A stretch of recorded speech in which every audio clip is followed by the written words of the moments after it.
लक्ष्मीनाथसमारम्भां नादयामुनमध्यमाम् अस्मदाचार्यपर्यन्तां वन्दे गुरुपरम्परां यदि राजाय विद्महे श्रीपाशिकाराय धीमहि तन्नो रामानुजार्य பிரச்சோதயாது. ஆழ்வார்கள் திருவடிகளே சரணம், எம்பெருமானார் திருவடிகளே சரணம், ஜீயர் திருவடிகளே சரணம்.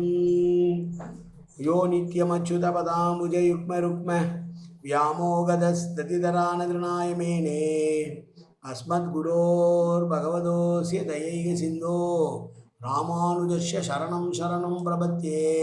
நீரார் கடலும் நிலமும் முழுதுண்டு ஏலார் ஆலம் இளந்தலின் மேல் துயிலந்தாய் சீரார் திருவேங்கட மாமலை மேயாராமுதே அடியேர் கருளாயே. எல்லாம் அல்ல ஏழுமலையான் பெருங்கருணையால் 4000 திவ்ய பிரபந்த பாசுர பதிவேற்றங்களின் வரிசையில் இன்றைக்கு அனத்தியாயன காலத்தினுடைய 12வது நாள் பாசுர பதிவேற்றம். பெரிய பிள்ளை பெருமாள் ஐயங்கார் அருளிய திருவேங்கட தந்தாதியுடைய 48வது பாசுரத்தை இன்றைக்கு அனுபவிக்க இருக்கிறோம். கார்த்திகை மாதம் கிருத்திகை நட்சத்திரம் தொடங்கி தை மாதம் அஸ்தா நட்சத்திரம் வரையிலான இந்த அனத்தியாயன காலத்திலே 4000 பாசுரங்களை இல்லங்களிலே ஓதுவதில்லை என்கிற மரபின் காரணமாக நாமும் இந்த ஆண்டு பிள்ளை பெருமாள் ஐயங்காருடைய திருவேங்கட தந்தாதியை அனுபவித்து வருகிறோம். முதலிலே தனியன். மட்டு அலை தந்தலை சூழ் வடவேங்கட வாணனுக்கு தொட்டு அலை உண்ட பிரானுக்கு அன்பு ஆம் பட்டர் தூய பொற்றாளுள் தலை உண்ட மணவாளதாசன் உகந்துரைத்த கட்டளை சேர் திரு அந்தாதி 100 கலித்துறையே. 48வது பாசுரம். மணி ஆழி வண்ணன் உகந்தாரை தன்வடிவு ஆக்கும் என்றே துணி ஆழிய மறை சொல்லும் தொண்டீர் அது தோன்றக் கண்டோம் பனியாழின் மென்மொழி மாலாகி பள்ளி கொள்ளாமல் சங்கோடு அணியாழி நீங்கி நின்றாள் வெங்கடேசனை ஆதரித்தே. தன்னை யாரெல்லாம் வேண்டுகிறார்களோ தன்னுடைய பாதத்தை எல்லாம் யார் பற்றி கொள்கிறார்களோ அவர்களும் தன்னை போலவே ஆக்கிவிடுவானாம் பெருமாள். ஜெயன் விஜயன் என்று இருவர் பெருமாளுடைய வாதல் காப்பாளர்களாக இருக்கிறார்கள். அந்த இருவரும் கூட எப்படி தோற்றமளிப்பார்கள் என்றால் பெருமாளை போலவே சங்கு சக்கரமேந்தி கதாயுதம் தரித்து பெருமாளை போலவே தலைமுடி தரித்து நாமங்கள் சாத்தி கொண்டு பெருமாளாகவே இருப்பார்களாம். பெருமாளுடைய இயல்பு எது என்றால் தன்னை சார்ந்தவர்கள் தன்னை போலவே இருக்க வேண்டும் என்று வேதங்கள் சொல்லுகிறது அல்லவா. வேதங்களாக தமிழ் வேதங்களான ஆழ்வார்களும் பேசுகிறார்கள் அல்லவா. அப்படி தன்னை அண்டியவர்களை தானாகவே மாற்றி காட்டக்கூடிய இந்த பெருமாளான வெங்கடேசனுடைய பெருமையை நான் இங்கே நேரிலே கண்டேன் என்று சொல்கிறார்.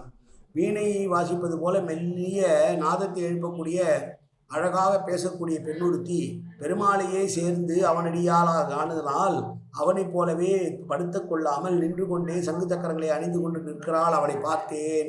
எனவே தமிழ் வேதமான பிரபந்தங்கள் சொல்லுகிற தன்னை அண்டியவர்களை தன்னை போல் ஆக்குவான் பெருமாள் என்கிற உண்மையை நான் அறிந்து கொண்டேன் என்று பேசுகிற பாசுரம் இது.